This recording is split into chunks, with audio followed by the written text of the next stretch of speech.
I've been working in the area of propaganda since about 2006, because we had a terrorist incident. 52 people were killed on the London Underground in 2005 by Islamist terrorists, and that was a major event, a major story. And that's where I first realised that actually this stuff's marketing. Terrorist groups are using marketing. That came as a bit of a surprise to me, but actually shouldn't have done, because they used publicity, as it was called at the time, which is public relations, pretty effectively. Propaganda can be both positive and negative. It depends on the will of the propagandist, to be honest. It's a very powerful communication mechanism.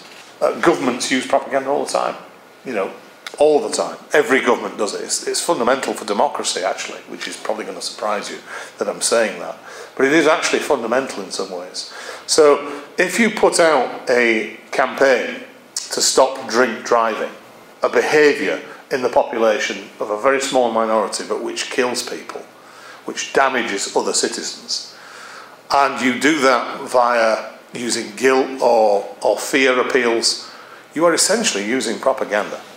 But you're using it for a good purpose. It uses emotions to persuade people. Those emotions are everything from guilt, shame, fear, happiness, sadness, all sorts of things. You can use any emotion to persuade somebody. But guilt works in a very specific way. What guilt says is, you've committed a certain action, and the action was wrong, and you should recognise it's wrong, and therefore do what I'm telling you to do. Ukrainian propaganda is really quite effective. It's really worked. And, you know, I'm using the term propaganda, and that has a very specific definition.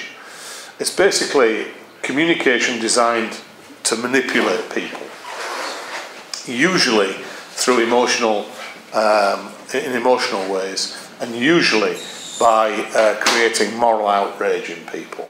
Zelensky and his team of communicators has focused on how the West feels some degree of guilt. And this is fair enough, because Britain, Germany, the US and Russia itself guaranteed Ukraine's safety when it handed over its nukes in 1995. His strategic communication through guilt tripping has managed to ensure that he's got enough ammunition, enough HIMARS artillery systems and enough tanks. And of course he now wants planes, and he always wanted planes. The West refused him planes because the worry is that there'll be a massive escalation in the war and Russia might use a tactical nuclear missile. Ukrainian intelligence thinks 137,000 Russians have died. They're very cagey. They're not releasing how many of their own people have died. It's probably fairly similar, to be honest. But 137,000. Incidentally, 137,000 Russians dying is about 8 times more than died in the Afghanistan period. And they're in Afghanistan for 11 years. So 6 times as many people have died in an 11th of the period. So it's, in that sense, 66 times worse than Afghanistan. And yet they're still coming back for more. They're doubling down on all this.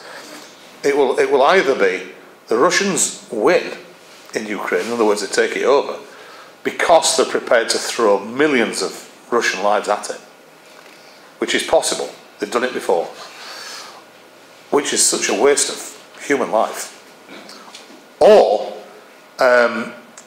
Western support for Ukraine will be ramped up, and Russia at some point will decide it's not worth continuing. But for that to happen, I think there'd have to be some sort of change in the Russian hierarchy, because you've got someone who appears to be prepared to give all those Russian lives, double down on the situation, and continue until the end, which was very much what Hitler did.